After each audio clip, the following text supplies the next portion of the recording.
Tayong mga Pilipino ay madaling maniwala sa mga pampaswerte. Tulad ng mga charm bracelets, estatwa at kung ano-ano pa. Pero hindi naman dapat natin iniaasa doon ang ating kapalaran. Ngunit iba si Nancy. Halos lahat ng pampaswerte ay talagang binibili niya. Pero dahil sa kanyang kagustuhang mabilis na umangat, ay nag-aral siya ng mga ritual at dasal gamit ang social media. Hanggang sa dumating ang panahong masyado na siyang nalulong sa online casino. At para mas swertihin, ay sinubukan niyang gawin ang mga ritual at pag-aalay ng mga buhay at kaluluwa. Malaking swerte nga ang dumating sa kanya simula noon at nagdire-diretso ang pasok ng pera. Hindi na niya namamalayang kinakain na siya ng pagkagahaman sa kanyang mga nakukuha. Ngunit paano kung isang araw ay nagising na lang siyang bumabalik sa kanya ang masamang ginawa niya sa ibang tao? Magigising na ba siya at matututo sa kanyang mga pagkakamali? O wala pa rin siyang pagkakatandaan? Magbabago pa ba ang gahamang dalaga? Pakinggan natin kung ano-ano ba ang ginawa ni Nancy para lang sa swerteng akala niya ay panghabang buhay na. Ano na naman yung pinagkakaabalahan mo? Imbis na maghanap ka ng trabaho kung ano-anong inaatupag mo. Online casino lang naman to. Nakita ko to sa mga vlogger Grabe, sa 10 piso nananalo sila ng libo-libo. Sana swertihin din ako. Saka, pag malaki ang tinamaan ko, hindi ko na kailangan pa magtrabaho. Alam mo namang wala akong swerte sa trabaho na yan. Naku, tigil-tigilan mo nga ang sugal na yan. Walang magandang maidudulot yan. Sa una ka lang ipapanalo at saka kababawian ng mas malaki kapag nawili ka na. Umuwi ka na nga sa inyo.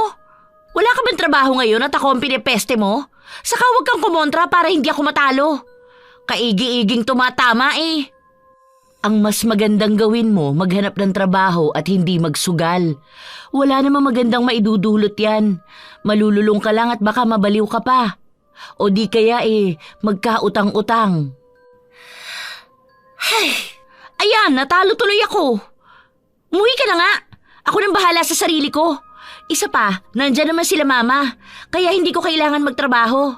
Anong silbi ng pensyon nila kung hindi ko gagamitin? Ay nako. Concerned lang naman ako sa'yo. Ayoko magaya ka sa ibang napapanood ko na nalulong at nabaon sa utang. Hay, bahala ka na nga.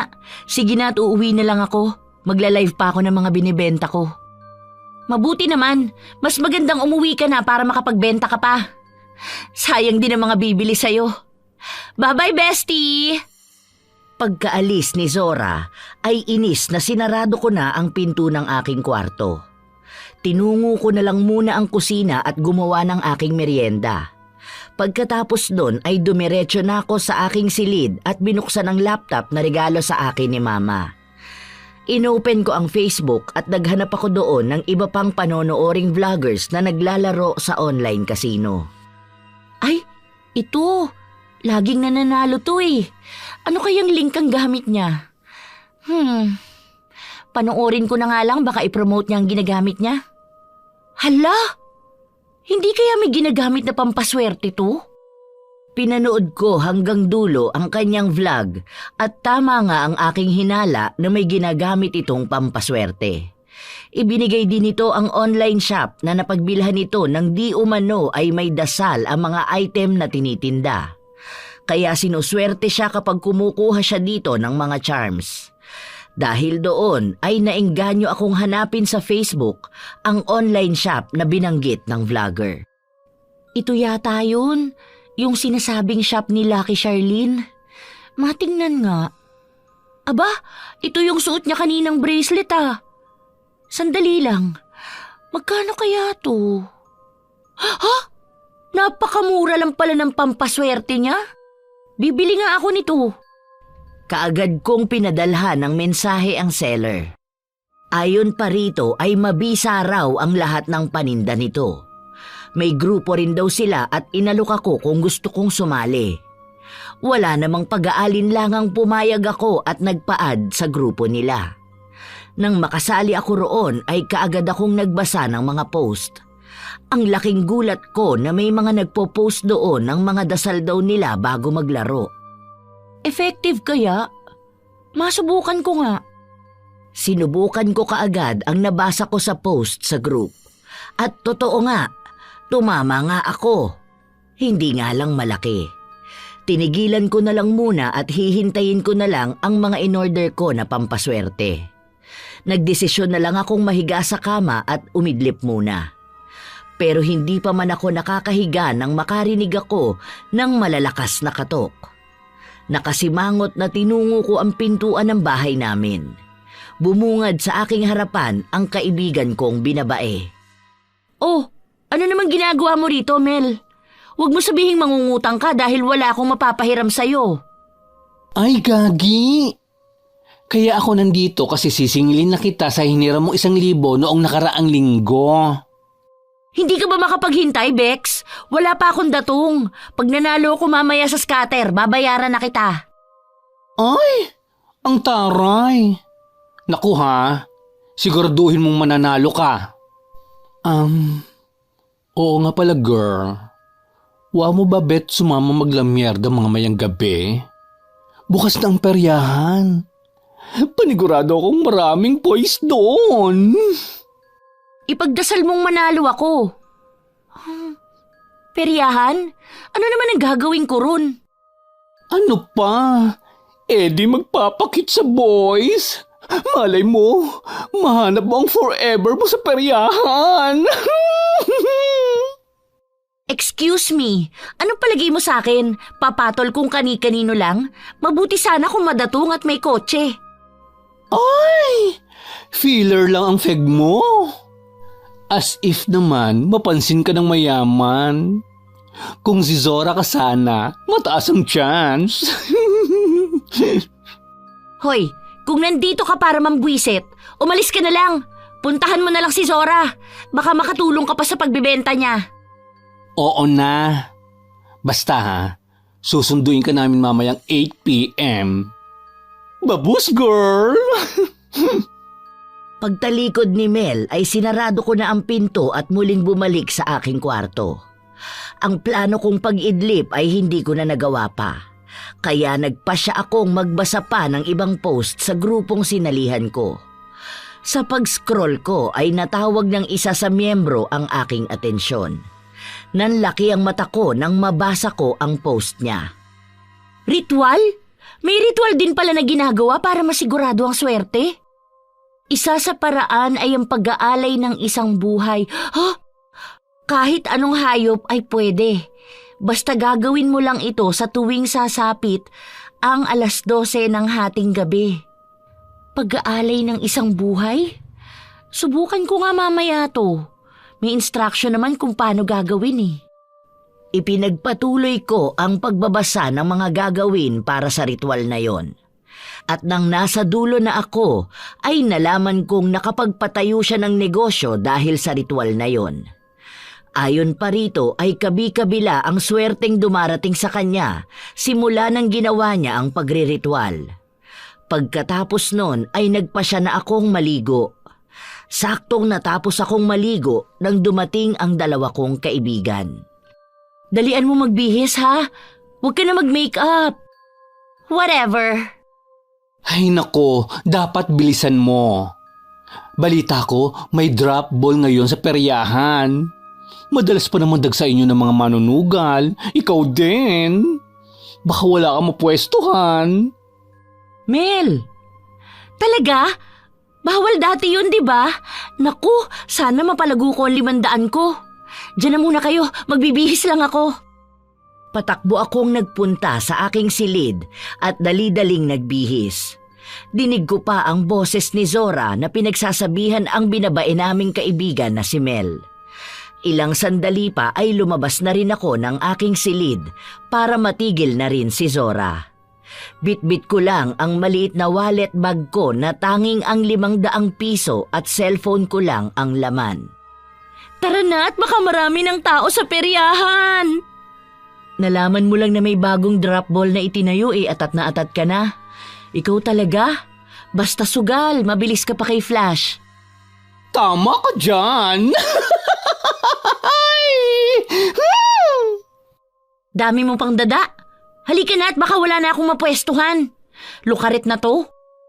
Nakita ko pa ang pag-iling ng matalik kong kaibigan bago naglakad palabas ng bahay. Kaagad kaming sumunod sa kanya. Gamit ang motorsiklo ni Zora ay nagtungo kaming tatlo sa peryahan na hindi naman kalayuan sa bahay. Pagdating doon ay dumiretso ako sa drop ball na sinasabi ni Mel. Doon ko napatunayang totoo nga ang sinasabi niya.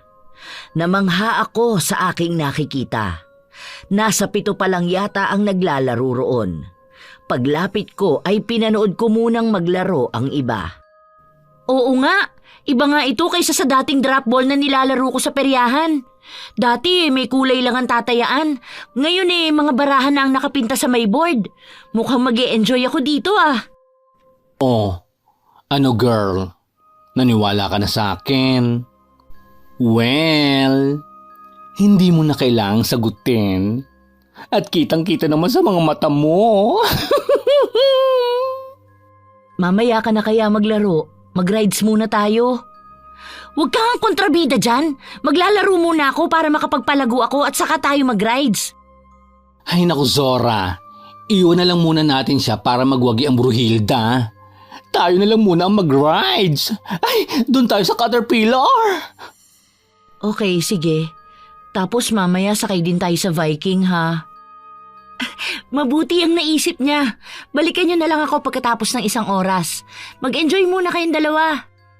Pagkatapos kong sabihin yon ay tinalikuran ko na sila at tumaya sa King habang inuusal ang natutunan ko kani-kanina lang sa mga kasama ko sa grupo. Nagpresenta na rin akong maghagis ng bola. At kung binubuenas ka nga naman talaga ay tumama ako dahil sa King napunta ang bola.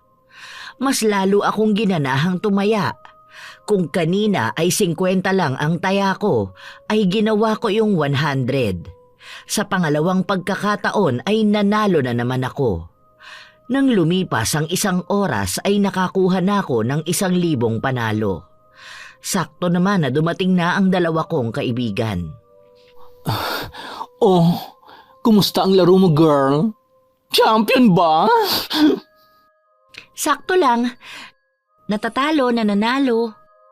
Ibig bang sabihin sasama ka na sa amin? Oo naman. Tara, lilibre ko kayo ng shake at tacos. Ay bongga! May pamerienda si Mayora! Ang ingay mo bakla. Tara na nga. Mukhang masarap ang tacos at shake sa nadaanan natin kanina papasok. Tuwang-tuwa naman si Mel sa sinabi ko. Patalon-talon pa ito habang naglalakad. Ang matalik kong kaibigan naman habang naglalakad ay nakangiti lang. Nang malapit na kami sa bilihan ng shake at tacos, ay may nakita si Mel na isang matandang lalaki na nagtitinda yata ng mga sisiw. Hala, ang gaganda ng sisiw ni Manong. Tara, laro tayo. Laro? Hindi ba binibenta yan? Hindi. Bubunot ka ng papel tapos ilalagay mo dun sa may maliit na lalagyan na may lamang tubig para makita mo yung number na napanalunan mo. Ang maganda pa dyan, wala kang talo. Kasi 1 to 5 lang ang number. At isa lang sa mga number na yon ang bokya. Swerte ka kapag number 3 ang makukuha mo. Kasi yun ang jackpot. Bukod sa sisiw, may kasama pang 20 pesos na panalo. Talaga? Magkano naman ang taya? 5 pesos lang. Napaisip ako bigla sa sinabi nila. Doon ko naalala ang gagawin ko mamayang madaling araw na pag-aalay ng buhay. Napangisi ako habang iniisip ko ang magiging panalo ko sa oras na matapos ko ang ritual. Ang maraming pera na maaari kong ipanglaro pa at ipangbili ng mga gusto ko. Nang tapikin ako ni Zora ay doon lang ako natauhang nasa gitna na pala kami ng daanan papasok sa peryahan. Bumili na muna tayo ng merienda tapos maglaro tayo sa palaro ni Manong. Nakyutan ka din ba sa mga sisiw? o sa 20 pesos? Siyempre, parehong gusto ko makuha yun, no? Tumawa naman ng malakas ang binabae naming kaibigan na si Mel na akala mo ay kinikiliti. Nang marating namin ang bilihan ng merienda, ay kaagad na nag-order ako ng 3 tacos at french fries. Sina Mel at Zora naman ay namimili na ng flavor ng kanilang shake. Nang makapili ang matalik kong kaibigan ay tinanong ako nito kung ano ang gusto ko. Mango shake na lang with choco syrup. Isang mango shake with choco syrup po, isang cappuccino with choco syrup and whipped cream, at isang vanilla shake po with caramel syrup and sprinkles. Small po lahat.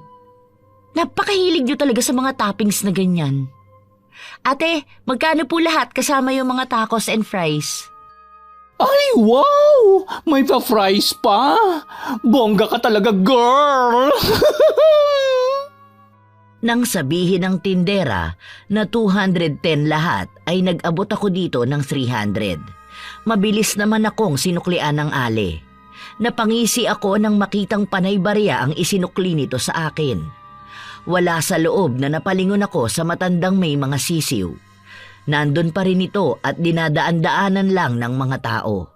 Kaya naisipan ko na magpaalam na muna kila Mel at Zora na mauuna na ako roon. Girls, mauna na ako kay Manong ha. Kayo na bahalang maghintay ng mga food natin. Baka mamaya dumami na ang maglalaro kay Manong at hindi ako makasingit.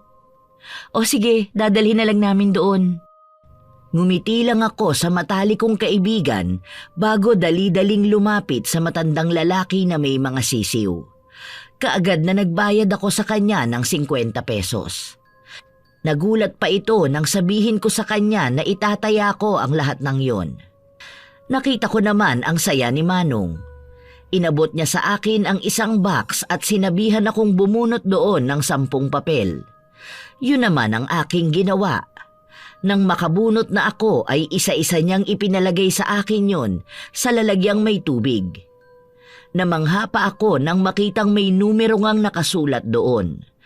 4 na number 1, 2, 2, 1 4 at 3 5. Ay, wala man lang ako nakuhang 3. Baka may daya naman po yan, Manong. Ipinaliwanag naman sa akin ng matandang lalaki na walang daya ang kanyang palaro. Nakasimangot na ako dahil panay sisiw lang ang nakukuha ko. Ilang saglit pa ay dumating na sila Zora at Mel. Inabot lang sa akin ng mga ito ang aking pagkain at sila naman ang sumubok. Napasimangot ako nang sa 2 bunot lang ni Zora ay nakuha ang 2 tres, habang si Mel naman ay 2 bokya ang nakuha. Ang swerte mo naman, Zora. Buti ka pa naka-jackpot. At hindi lang isa, kundi 2. Samantalang ako sa 10 nabunot ko, hindi ko man lang nabunot ang 3. Nakakatuwa nga eh. Ano ba mga nakuha mo? 7 sisiw lang na panalunan ko. Mabuti nga ikaw may nakuha. Ako, bokya ang beauty. Okay lang yan. Bibigay ko na lang sa'yo ang isang sisiw ko. Ikaw naman talaga ang maswerte sa atin. Pwede mong palakihin ang mga sisiw na yan at paramihin. Sasagot pa sana ako kay Zora nang iabot sa amin ni Manong ang mga napanalunan namin. Inilagay nito sa 5 parisukat na kulungang gawa lang sa alambre ang mga sisiw.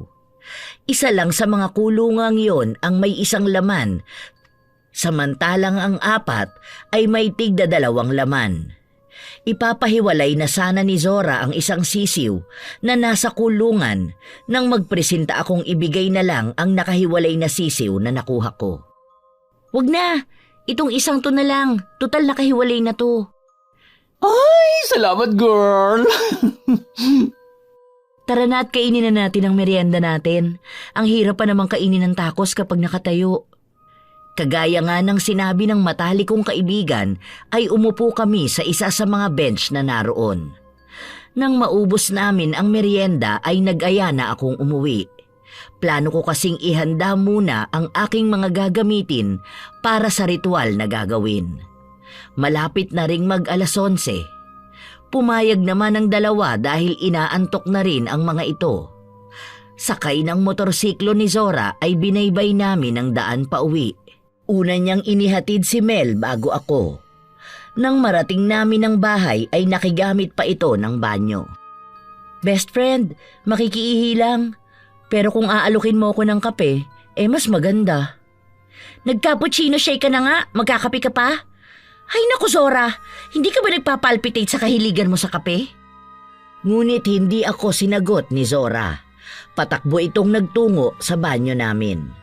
Napapailing naman ako na nagtimpla na lang ng kape ng matalik kong kaibigan. Kahit pa nga naiinis ako madalas dito, ay ito lang ang nagiging kakampi ko sa lahat ng oras. Ilang saglit pa ay lumabas na ng banyo si Zora. Inabutan niya akong naglalagay ng mainit na tubig sa tasa. Kaya abot langit ang ngiti nito sa akin na siyang ikinairap ko. Huwag mo ako mangiti-ngitian dyan ha. Ubusin mo na tong kape mo at umuwi ka na. Salamat BFF. Alam ko naman concerned ka lang sa akin kaya mo ako pinagmamadali. Natatakot ka ba na baka may mangyari sa aking masama sa daan dahil magmamadaling araw na? Huwag ka nga feeling. Minamadali lang kita dahil inaantok na ako. Inaantok? Naku, pinapawisan ang ibabaw ng labi mo. Ibig sabihin, nagsisinungaling ka. Aminin mo na lang kasing concerned ka din sa akin. Oo na lang, dalian mo na kasi.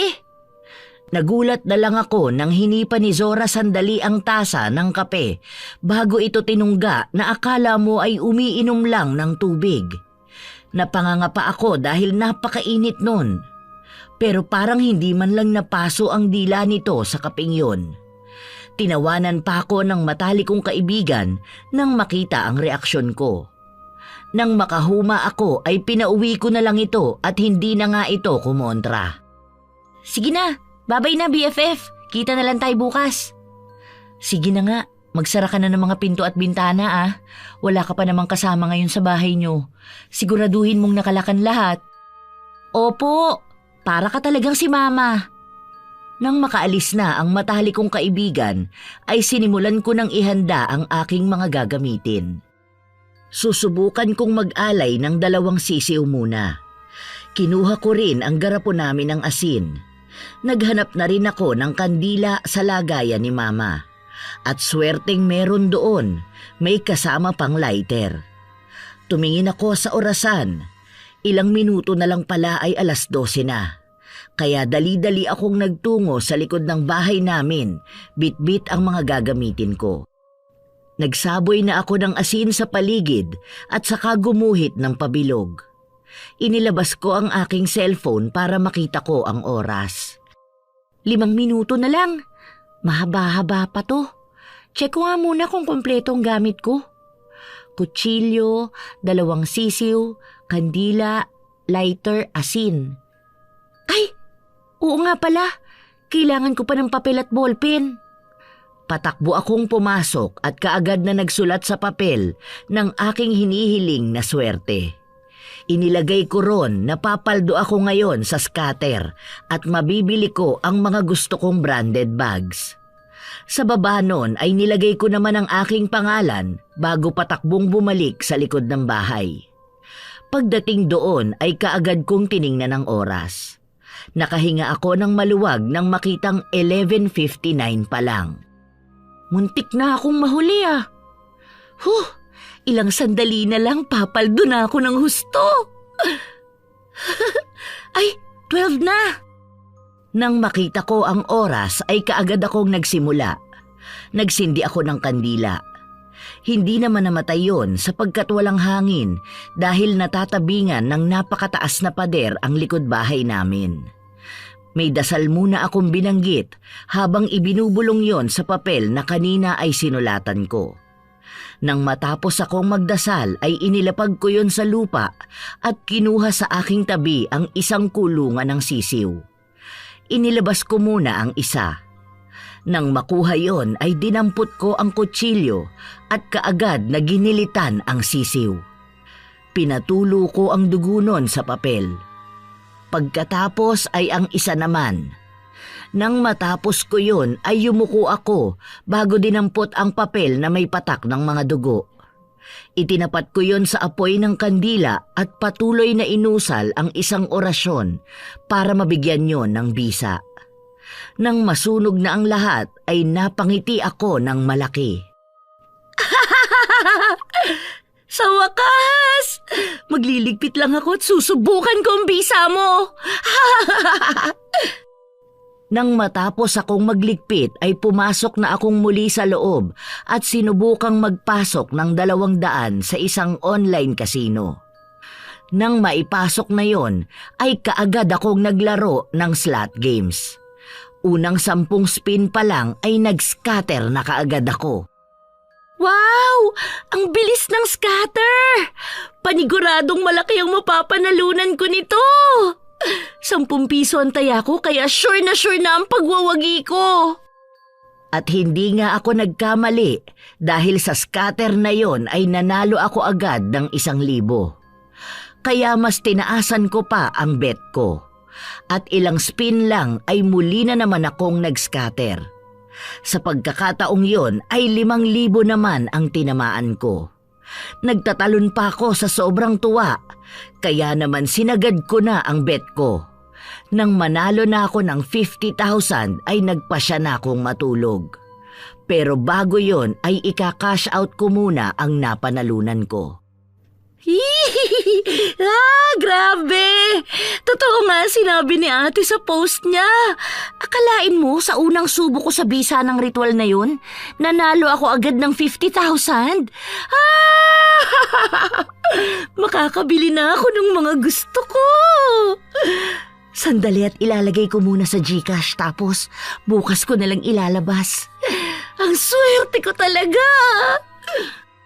Matapos kong masiguradong pumasok na sa GCash account ko ang pera, ay doon lang ako natulog ng may ngiti sa labi. Kinabukasan ay masigla akong lumabas ng aking kwarto para magluto ng aking almusal.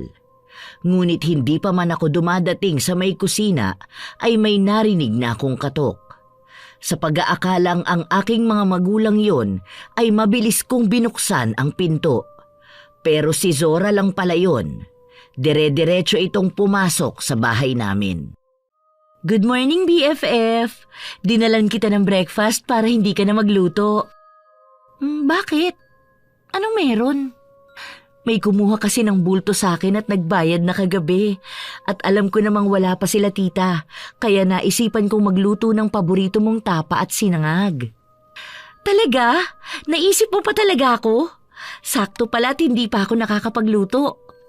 Hindi bale, mamaya ililibre kita basta masasamahan mo ako magpunta mamaya sa mall. Mall? Ano namang gagawin natin dun? Ano pa? Di magsha-shopping. Nanalo yata ako kagabi. Talaga? Magkano na panalunan mo? Huwag mo nang tanungin. Kaya sa susunod, huwag mo na akong kokontrahin. Kita mo, nanalo ko ng malaking pera. Di may pang shopping tayo ngayon. Bili tayo ng ternong damit at sapatos. Libre mo? Ako ang nag-aya, di ba? Kaya sagot ko lahat. Tara na at naglalaway na ako sa tapang dala mo. Ikaw ba ang nagtimpla niyan? Oo naman. Dinamihan ko ng bawang ang pang-marinate niyan para manuot ng husto sa karne ang lasa. Sabay kaming nagtungo ni Zora sa kusina. Nang buksan niya ang kanyang bitbit at inayos yon sa lamesa, ay nagtimpla na rin ako ng kape namin. Nang makapagtimpla na ako ay saktong nakaayos na ang lamesa. Kaya sinimulan na naming pagsaluhan ang almusal na dala ng matalik kong kaibigan. Nang matapos kami ay naligo na ako. Pinahiram ko na lang ng damit si Zora. Natatawa pa ako nang mapansing hindi siya komportable sa pinasuot kong dress sa kanya. BFF, sigurado ka ba dito sa suot ko? Parang hindi naman bagay sa akin. Isa pa, mahihirapan ako mag-drive ng motor nito. Bagay na bagay, BFF. Wait, parang may kulang. Ano kaya kung mag-lipstick ka naman para magkakulay naman ang mukha mo? Tama! Itong pink cinnamon na lipstick ko, try mo. Ha? Naku, wag na. Magdadrive lang naman ako ng motor kaya hindi na kailangan. Ano bang motor ang sinasabi mo? Ganun ba kasama ang tingin mo sa akin kaya inisip mong gagawin kitang driver? Excuse me, magta-taxi tayo, no? Mag-e-enjoy tayo today kaya huwag ka nang kumontra. Hindi na nga kumontra ang aking matalik na kaibigan. Nang makapag-ayos na kami ay nag-abang na kami ni Zora ng taxi sa labas. Ilang minuto lang naman kaming naghintay dahil may dumaan na kaagad. Pagsakay namin ng taxi ay sinabi kong sa Trinoma kami. Sa maghapong magkasama kami ni Zora sa pagsha-shopping ay tanging 5,000 na lang ang naiwan sa akin. Pero masaya pa rin ako dahil nabili ko ang mga gusto ko. Kaya pag uwi ko ay hindi na ako nagbihis pa at nag-isip kung paano mapapalago ang naiwang pera. Mabuti na lang pala at hindi ko nilabas lahat ng pera ko sa GCash. Kailangan mapalago ko to para alahas naman ang mabili ko sa susunod. Kaya ilalaro ko to sa iba't ibang slot games para alam ko kung saan maswerte. 1,000 lang muna ang ilalagay ko sa bingo. Yun nga ang aking ginawa. Ngunit mabilis lang din akong natalo. Kaya sumubok akong muli ng ilan pang beses. Pero hindi man lang talaga ako tumama. Naiinis na nag-scroll akong muli sa group page namin at sinabi ang aking karanasan sa ritual na aking ginawa. Sunod-sunod naman ang komento ng mga naroon. Isa-isa kong binasa ang mga komento nila at ang komento ng nag-share ng ritual ay nagsabing mag-usap kami sa Messenger. Kaagad ko namang pinadalan ito ng mensahe at kaagad din itong sumagot. Binasa ko yon ng malakas.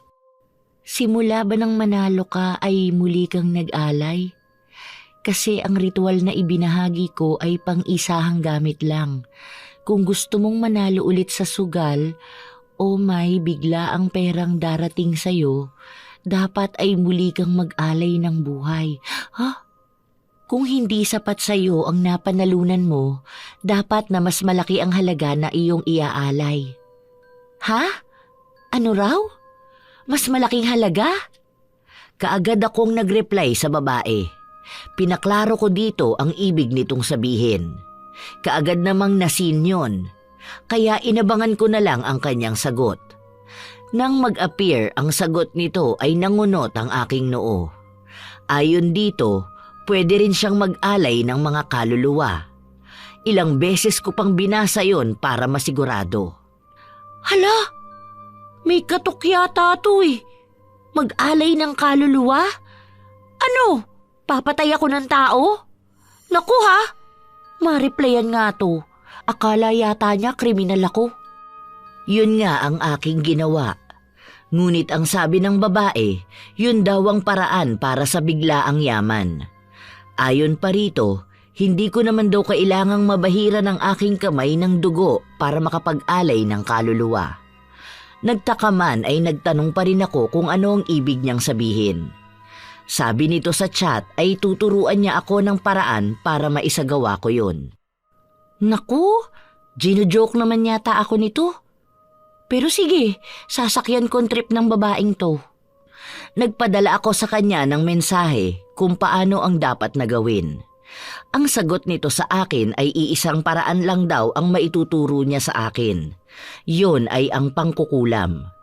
Gusto ko sanang matawa dahil sa modernong panahon ay wala na yata akong nababalitaan na may mangkukulam pa. Pero sumakay pa rin ako sa trip ng babae. Kunwari ay nagpapaturo pa ako rito. Nang masabi na sa akin ng babae ang mga hakbang ay nag-good night na ako. Ganoon din ito at nagpahabol pa na aralin ko ng mabuti ang mga sinabi niyang hakbang. Naku, akala niya naman talaga gagawin ko. Baliwang babae na to, no? Dinaig pa ako sa pagkakatok. Makatulog na nga. Ipinikit ko na lang ang aking mga mata. Iniisip ko pa rin kung paano ba ako mananalo ng malaking pera. Ang dami ko pa namang gustong bilhin. Ilang saglit pa ay nakatulog na ako. Kinabukasan, nagising ako dahil sa lakas ng boses ng mama ko. Pupungas-pungas na bumaling ako sa kabilang panig ng kama. Pero nang katukin ako sa kwarto ni mama, ay napabangon ako bigla.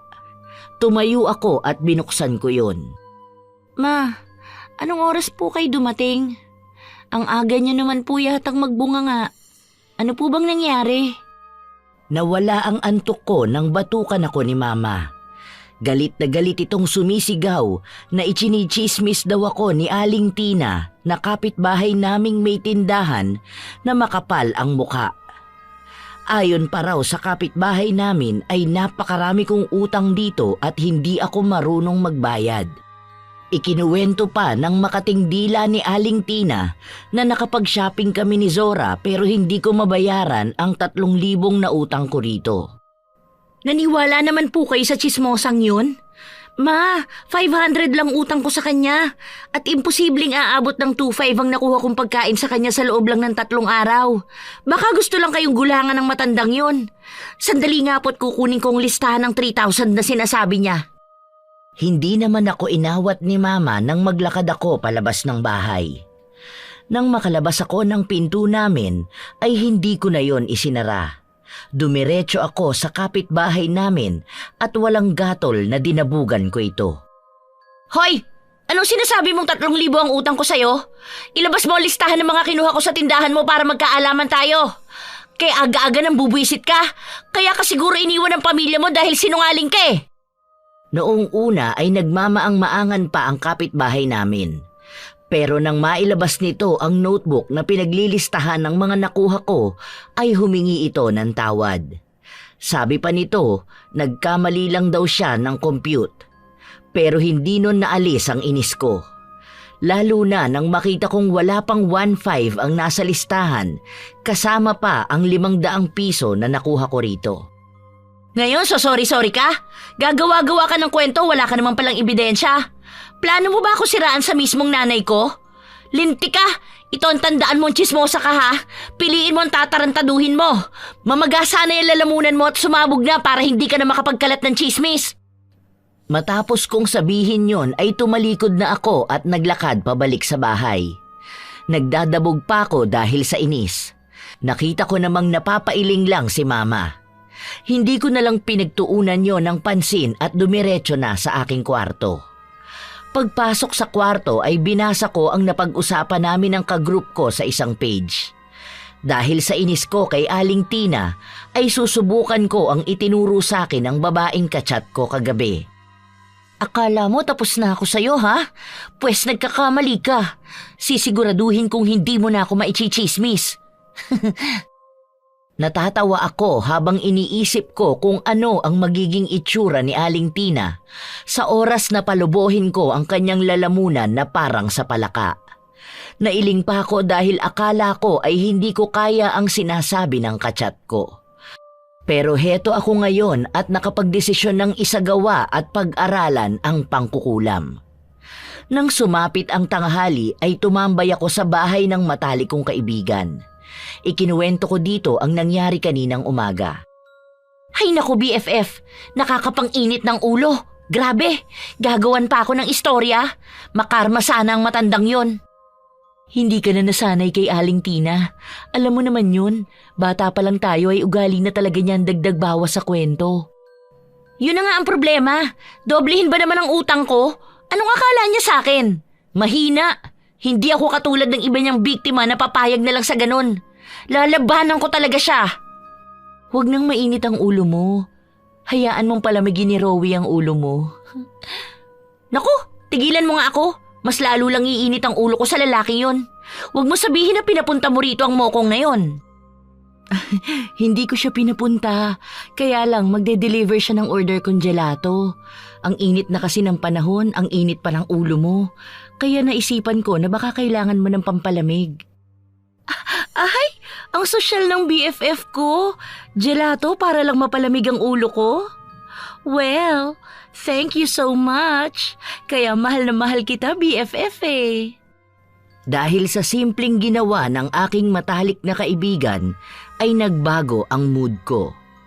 Napagaan nito ang inis na nararamdaman ko. Ilang sandali pa ay dumating na si Rowie. Bit-bit ang isang tab ng gelato na order ni Zora.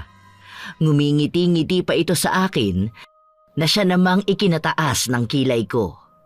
Napairap pa ako nang ayain ni Zora ang lalaki na saluhan kami sa merienda. Hindi na. Magdi-deliver lang talaga ako. Alam mo namang malakas ka lang sa akin kaya sa inyong inuna ko. Pero salamat sa alok mo. O sige, salamat din at kami ang inuna mo sa pagde-deliver. Zora, pwede ko ba kayong maaya sa bagong bukas na restaurant malapit sa peryahan? Kailan ba? Mamayang gabi sana. Hapunan yun. Sagot ko lahat. Sure. Sasama kami ni Nancy. Di ba BFF? Yeah, right. Basta ba siguraduhin niyang marami siyang budget at talagang mapapagasto siya? Walang problema sa gastusin. Malaki-laki din naman ang naipon ko. Hindi naman siguro masasaktan ang bank account ko sa 4,000 budget. Oo na. Sige na, umalis ka na para makakain na kami. Pagkasabi ko noon ay nagpaalam na si Rowie. Lumapit naman si Zora sa akin at inilapag sa pagitan namin ang gelato na inorder niya. Pagkalapag noon ay muling tumayo si Zora para kumuha ng kutsarang gagamitin namin. Ilang saglit lang ay bumalik siya at iniabot ang isa sa akin. Sa pag-upo ng aking matalik na kaibigan sa aking harapan ay pinagsaluhan namin ang napakasarap na gelato. Sarap na sarap pa ako sa pagnamnam ng gelato nang buksan niya ang usaping ayaw kong pinag-uusapan. BFF, gwapo naman si Rowie ah. Bakit ba ayaw mo sa kanya? Alam mo namang wala pa akong plano sa love-love na yan. Oo nga at gwapo si Rowie. Napakabait pang tao.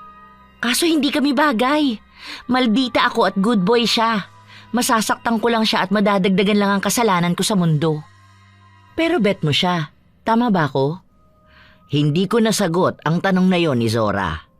Totoong may gusto ako kay Rowie. Pero para sa akin ay wala namang saysay ang pakikipagrelasyon. Kaya magpapayaman na lang ako. Pagsapit ng gabi ay sinundo kami ni Rowie sa bahay ni Zora gamit ang kotseng regalo ng ate nito. Simple lang ang suot ko. Plain na blouse at skinny jeans. Dinala kami ni Rowie sa sinasabi niyang restaurant at inorderan pa kami ng sandamakmak na pagkain. Parang sobrang dami naman yata ng inorder mo. May iba pa ba tayong hinihintay? Wala na. Gusto ko lang naman matikman natin ang mga specialty nila dito. Yung matitira, pwede naman nating i-take out. Wow! Pogi na, galante pa. Boto na talaga ako sa'yo para sa BFF ko. Zora! Kain na tayo? Nakayukong kumain na lang ako hanggang sa matapos kami. Nag-aya na lang akong umuwi. Sa sasakyan ay panay lang ang kwentuhan ng dalawa at wala akong plano na makisali sa kanila. Ang gusto ko lang ng mga sandaling yon ay ang makauwi na sa bahay para masimulan ko na ang pangkukulam sa tsismosa kong kapitbahay. Ilang sandali pa ay narating na namin ang bahay. Nagpasalamat lang ako kay Rowie at saka nagmamadaling pumasok sa loob. Hindi ko na nga nagawang magpaalam pa kay Zora. Ay, ano ba yan? Para akong timang. Hanggang ngayon parang nag-e-echo pa rin sa tenga ko ang mga sinabi kanina ni Zora. Nakakainis! Naku! Saka ko na nga iisipin yon. Kailangan ko na masimulan ng itinuro sa akin. Makakaganti na ako, magkakapera pa. Tama, maraming pera! Pumasok na ako sa loob ng aking kwarto at sinimula na ang itinurong pangkukulam sa akin ng kagrupo ko. Kahit walang gamit ng kukulamin ay eepekto raw ito sa pamamagitan ng isang mabisang orasyon. Kaya naman sinimulan ko na yon. Kailangan ko lang isulat sa papel ang pangalan ni Aling Tina. Kailangan ko lang daw orasyonan ang pangalang nakasulat sa papel habang iniisip kung anong kaparusahan ang nais kong ibigay. Ito na ang katapusan ng pagkatsismosa mo, Aling Tina. Sisiguraduhin kong hindi ka na makakapanchismis pa. Wala mang kasiguraduhan kung ano ang magiging epekto ng gagawin ko. Kung tatalaba o hindi ay wala akong pakialam. Ang gusto ko lang ay mapatahimik ang maruming bunganga ni Aling Tina. Bago ko simulan ang ritual ng pangkukulam ay inisip ko muna kung gaano ako kainis sa kapitbahay namin. Nang mapuno na ng inis ang isip at puso ko, ay binigkas ko na ang orasyon ng pagpaparusa. Umabot lang ng mahigit 30 minutos yon at nang matapos ako ay kaagad akong nagpadala ng mensahe sa aking kagrupo. Ate, natapos ko na po lahat ng itinuro niya. Bukas po ay babalitaan kita kung ano ang magiging resulta o kung e-epekto po ba talaga ang ginawa ko.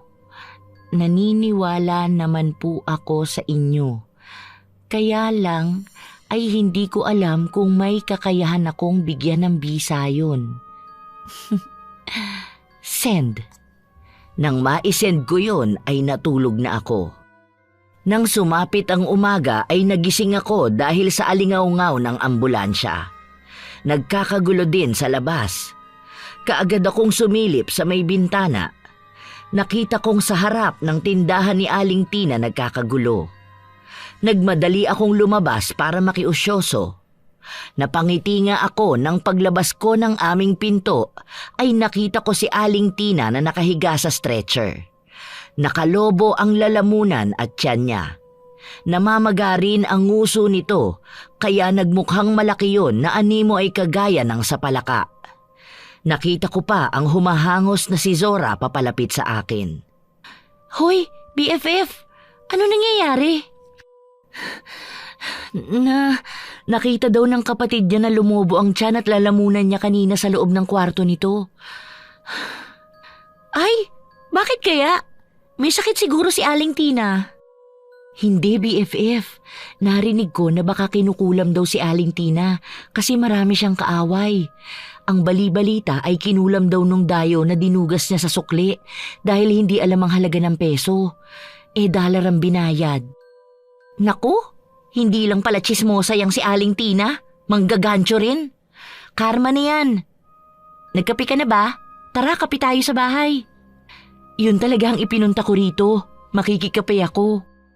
Sabay kaming pumasok sa loob ng bahay namin. Ipinagtimpla ko na rin ang matalik kong kaibigan. Hindi ko na rin mapigilan ang mapangiti sa nangyari kay Aling Tina. Pagsapit ng tanghali ay nabalitaan naming namatay si Aling Tina sa hindi malamang sakit. Ibinalita ko yon sa nagturo sa akin. Sinabihan naman ako nito na humanda na ako sa malaking biyayang matatanggap. Naging go signal ko yon para maglaro ulit ng slot game. Sigurado na ang panalo ko kaya tataya na ako ng malaki. Try ko kaya tumaya ng 100. Sigurado daang-daang libo ang papalduhin ko. Yun na nga ang aking ginawa. At hindi nga ako nagkamali dahil nagdire-diretso ang aking panalo. Nalulula pa ako sa laki ng mga tinatamaan ko. Nang umabot na sa limit ang GCash ko ay inihinto ko na muna at hinayaan na muna sa loob ng laro ang balanseng nagkakahalaga ng mahigit 400,000 piso. Ang plano ko ay hihiramin ko ang bank account ni Zora para doon i-withdraw ang naiwan sa loob ng online casino. Tinawagan ko ang matalik kong kaibigan. Hala? Bakit kaya hindi sumasagot to? Si Mel kaya? Hinanap ko sa contacts ang numero ng kaibigan kong Becky. Kaagad namang sumagot ito sa unang ring pa lang. Sinabi ko rito ang kailangan ko at pumayag naman ito. No problem, girl. Basta ilibre mo ako ng Starbucks. Oo naman. Sunduin niyo ako mamayang gabi ni Zora at magkakape tayo sa Starbucks. Pay mo na rin ako, ha? Para makapanglalaki naman ako.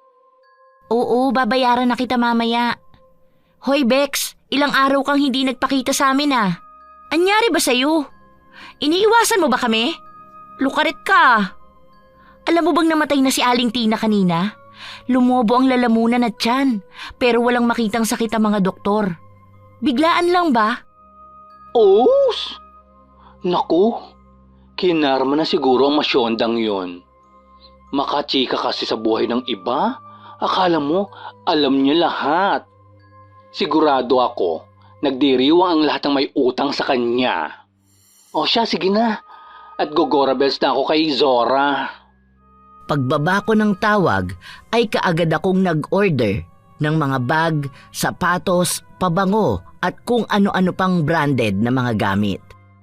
Plano ko rin na bigyan ng tig 20,000 ang mga magulang ko para mas magawa ko ang gusto ko. Ilang sandali pa ay narinig ko na ang malakas na pagbusina ni Zora. Dali-dali akong lumabas ng kwarto. Inabutan ko sila mama sa sala na nanonood ng TV. Ma, pa, aalis po muna kami nila Zora. May gusto po ba kayong pasalubong? Pupunta po kami sa mall. Huwag niyo na rin po pala akong tirahan ng ulam at baka sa labas na po kami kumain ng mga kaibigan ko. Tumangulang ang aking ina sa paalam ko at muling bumaling sa pinapanood. Kaya lumabas na ako at kaagad na umangkas sa motor ni Zora. Sakay ng motorsiklo ng matalik kong kaibigan ay narating namin ang pinakamalapit na mall sa barangay namin. Dumiretso muna kami sa ATM machine ng bangko ko. Tinanong ko muna si Mel kung magkano ang limit ng ATM withdrawal doon. Upgrade yan, girl. Maximum is 50 kyaw, pero 10 kyaw lang per transaction. Magkano bang i-withdraw mo? 50 ang max, diba? So, 50 ang kukunin natin ngayon. Tapos sa ibang araw na ang iba. Ay, sosyal! Dinaig mo pa kaming hardworking girls, ha? O ano? I-withdraw ko na, ha? Mayabang naman nanginitian ko ang aking mga kaibigan. Pinanood namin ni Zora ang paglalabas ng pera ni Mel. Inaabot nito sa akin ang bawat inilalabas ng machine. Nang makuha na namin ang 50,000 ay inaya ko muna sila sa bilihan ng legit na gold and diamonds. Kitang-kita ko ang pagkamangha sa mga mata ng aking mga kaibigan. Pagkatapos namin doon ay nilibre ko sila sa Starbucks. Doon naman na ako kinausap ni Zora habang si Mel na ang pinag-order ko. Panalo mo lang ba talaga ang perang yan? Of course! Ang swerte ko, no? Sa palagay ko, blessing sa'yo yan ni Papa God. Kaya sana gamitin mo sa tama. Bakit kaya hindi ka magnegosyo? Wala akong alam sa pagnenegosyo. Hindi ako kasing talino mo at hindi ako kasing sipag ni Mel. Pwede ka naman naming tulungan. Kaibigan mo kami, di ba? Ang maganda kapag nagnegosyo ka, hindi ka na mawawala ng income. Pag-isipan mo ang suhestyon ko, BFF. Napaisip ako sa sinabi ni Zora. Aaminin ko na tama ang sinabi niya. Hindi talaga pwedeng palabas lang ang lahat ng perang pumapasok sa akin. Parang gusto ko ang sinabi na yon ni Zora. Nasa ganung pag-iisip ako nang dumating si Mel, dala ang aming kape at sliced cake. Pagkatapos namin doon ay bumili na muna ako ng Jayco Donut na pasalubong ko sa aking mga magulang. Nang makauwi na kami ay tulog na sila mama, kaya inilagay ko na muna ang aking pasalubong sa ref bago tinungo ang aking silid. Ibinaba ko lang ang aking mga dalang paper bag na kinalalagyan ng aking mga pinamiling alahas bago pabagsak na humiga sa aking kama. Kinaumagahan ay nagising ako nang marinig ko ang malakas na sigaw ng aking ama. Ano na naman yun? Inaantok pa akong lumabas ng kwarto ko, pero para akong binuhusan ng malamig na tubig nang makita kong inilalabas sa bahay namin ang aking ina na nakalagay sa stretcher habang nag-iiyak ang aking ama. Lalapitan ko sana si Papa para tanungin ito, pero hindi ko na siya nahabol dahil sumama na ito sa mga nagdala kay Mama. Bumalik ako sa kwarto at kinuha lang ang bag ko na dala kagabi at ang cellphone ko. Tumakbo ako palabas ng bahay habang tinatawagan ang aking ama. Papa! Papa, sumagot ka!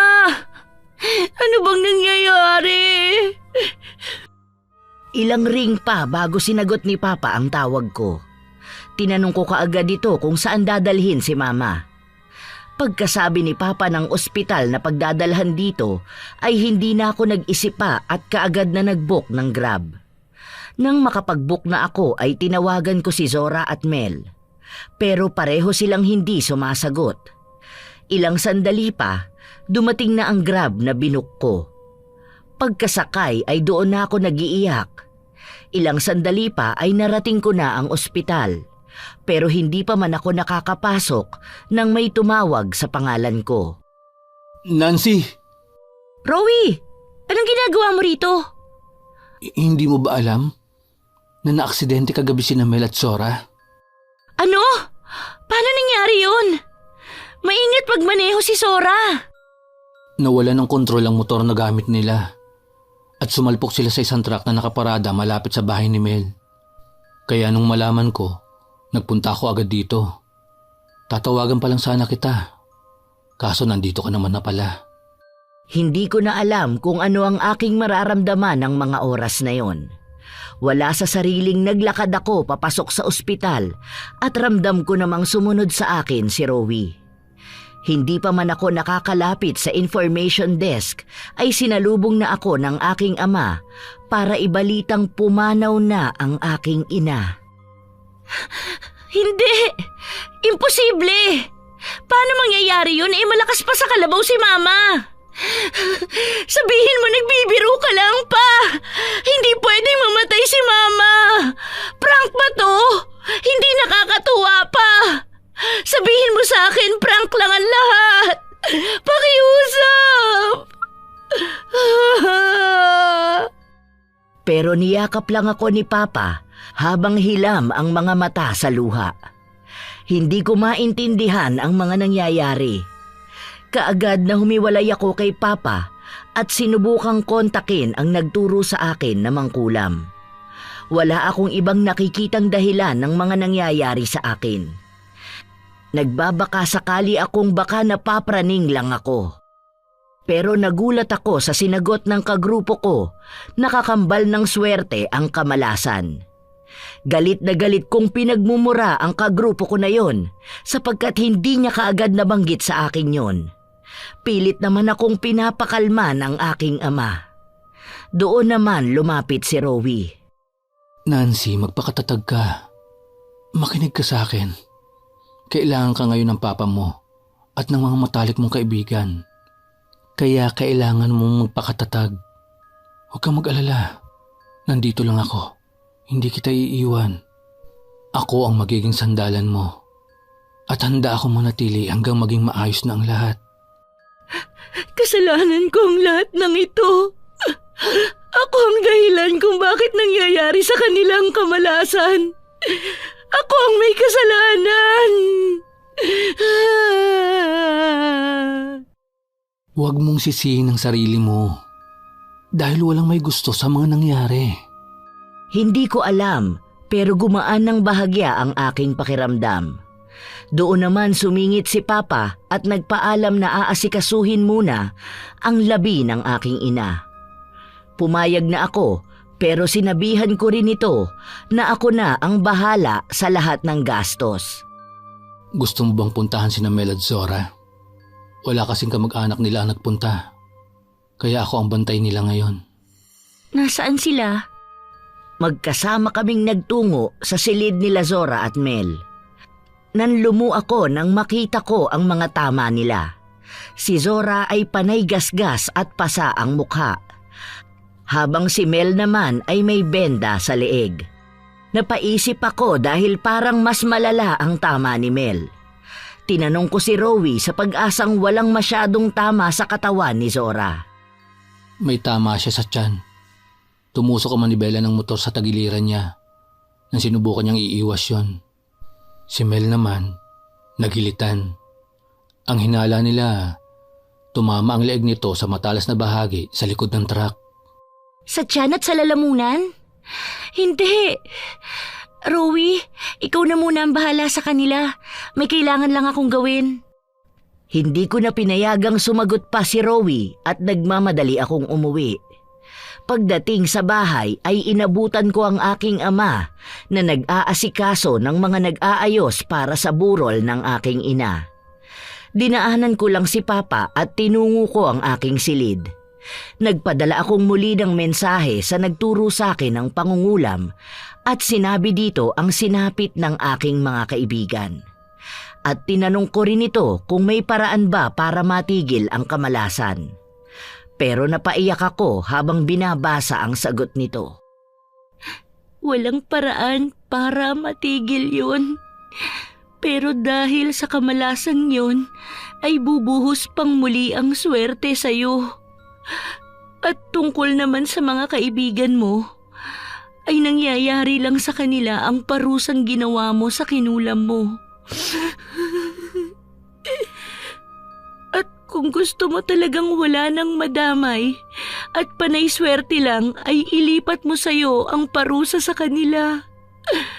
Huwag kang mag-alala dahil hindi ka mamamatay at papasok ng papasok ang pera. Nalilito man ay tinanong ko pa rin siya kung paano gagawin yon. Ngunit ilang minuto na ang lumipas ay wala pa rin itong mensahe sa akin. Kaya nagpa siya akong ibaba muna ang cellphone ko at lumabas para tumulong kay Papa. Saktong paglabas ko ay dire-diretso ang mga parcel ko na dumating. Ang saya ko sana kung hindi ganito ang sitwasyon. Lahat ng branded na in-order ko ay dumating kasabay ng order kong charm bracelet. Kuya, bayad na po lahat ng parcel. Tumangulang ang rider habang isa-isang inaabot sa akin ang mga parcel. Ipinasok ko lang sa kwarto yon pero hindi ko binuksan. Wala akong gana sa mga yon. Masyadong mabigat ang aking nararamdaman. Kaya lumabas na lang akong muli. Pagsapit ng hapon ay dumating na ang labi ng aking ina na nakalagay sa isang magarang kabaong. Naging abala na naman kami ng oras na yon, kaya nakalimutan kong tingnan ang cellphone ko. Bago pa man dumagsa ang mga bisita ay sinabihan ako ni Papa na magpahinga na muna para may kapalitan siya sa madaling araw. Pumayag naman ako dahil parang kailangan ko yon. Sige po, Pa. Pagising mo na lang po ako ng 11:00 para makapagpahinga ka rin po. Malungkot lang na tumango sa akin si Papa bago ito bumalik sa harap ng kabaong ni Mama. Naiiyak ako kaya binilisan ko na lang ang pagpunta sa kwarto. Pagdating doon ay napansin ko ang cellphone ko na nakapatong sa ibabaw ng kama. Naalala ko na hindi ko pa pala na-check kung may sagot na ang aking kagrupo. Nagmamadaling dinampot ko yon at nakaramdam ako ng kaba nang makita na may sagot na siya. Kaya mo yan, Nancy. Matapang ka at wala kang kinakatakutan. Pikit ang mga mata na binuksan ko ang mensahe at nagpakawala muna ako ng malalim na buntong hininga. Kabado man ay pinilit ko na lang ang sarili ko. At para mabawasan ang kaba na aking nararamdaman ay binasa ko yon ng malakas. Kailangan mo lang gawin ulit ang ginawa mo nung nangulam ka. Pero sa pagkakataong ito ay dapat na isipin mong mabuti ang gusto mong mangyari. Katulad na lang ng pagkuha ng mga sugat nila o ng mga nangyari sa kanila. Pero maghihintay ka pa ng 1 oras bago tumalab ang pagbaliktad ng kulam. Ay. Bumuntong hininga ako bago pasalampak na umupo sa kama. Iniisip ko kung kailan ko ba gagawin ang ritual. Binagsak ko ang aking katawang pagod sa kama.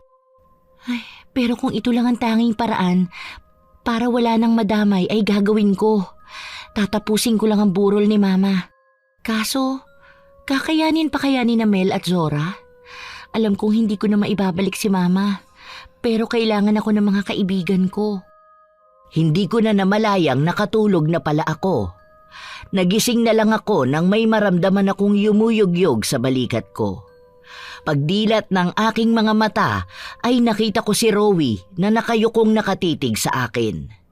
Napabangon tuloy ako sa higaan nang wala sa oras. Rowie! Anong ginagawa mo rito? Pinapasok ako ni Tito at pinapagising ka. Mukhang inaantok na ang papa mo. Ah, ganun ba? Sige, susunod na ako. Ikaw na lang muna ang umupo sa harap para makapagpahinga na si Papa.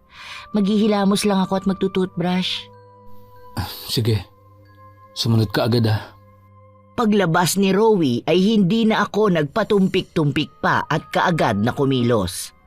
Pagkatapos nun ay mabilisan kong isinagawa ang pagsasali ng kulam sa akin. Naiiyak pa ako habang ginagawa ko yun. Pero buo na ang desisyon kong gawin ang lahat para sa buhay ng iba. Kampante naman akong hindi iiwan ni Rowie ang harap ng kabaong ni Mama. Patawarin niyo ako, Mama! Zora! Mel! Alam kong kasalanan ko ang lahat, kaya dapat lang na ako ang sumalo. Gagawin ko ito para sa inyo. Kahit hindi ako sigurado kung mabubuhay pa ako pagkatapos nito. Sinimulan ko na ang ritual at inaamin kong may takot din sa aking dibdib. Pero ito ang alam kong tama. Ipinikit ko ang aking mga mata at inusal ang panibagong orasyon. Nang matapos kong gawin ang buong ritual ay lumabas na ako at pinuntahan si Rowie. Rowie, pasensya ka na kung natagalan ako, ha? Ayos lang. Oo nga pala. May maganda akong balita sa'yo. Nagising na kanina si Zora. At ikaw nga ang una niyang hinanap. Alam kong wrong timing pero sinabi ko na sa kanya ang nangyari kay tita. Pagbalik mo sa ospital, sabihin mo kay Zora na magiging maayos na ang lahat sa kanila ni Mel. Ano ka ba? Kilala mo ang mga kaibigan mo. Alam mong palaban ng mga yon. Kaya huwag ka nang mag-alala. At bumaling na lang kay Mama. Hindi na rin naman nagsalita pa ang binata.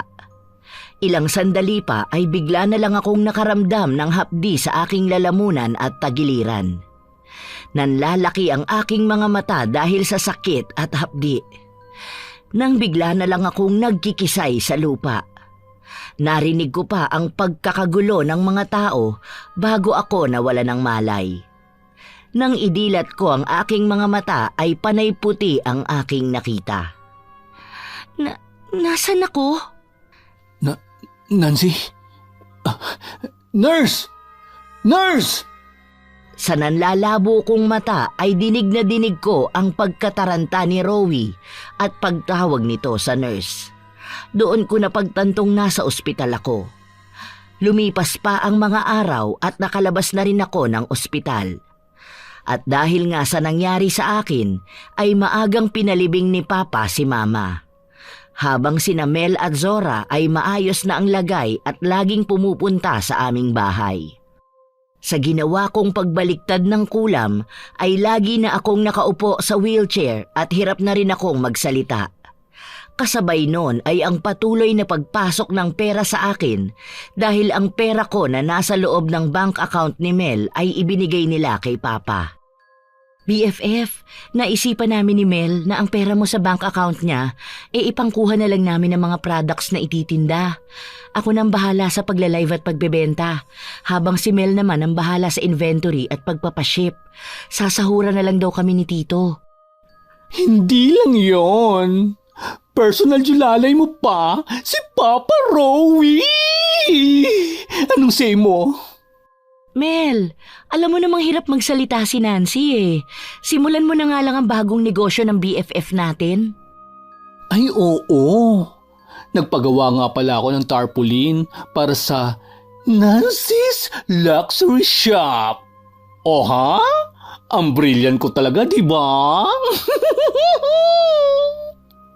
Lubos ang pasasalamat ko sa Diyos sa mga kaibigang ibinigay niya sa akin. Hindi ko pinagsisisihang baliktarin ang kulam. Kaya sa mga nakinig sa aking istorya, sana ay hindi niyo ako gayahin. Huwag kayong magpapadala sa tukso ng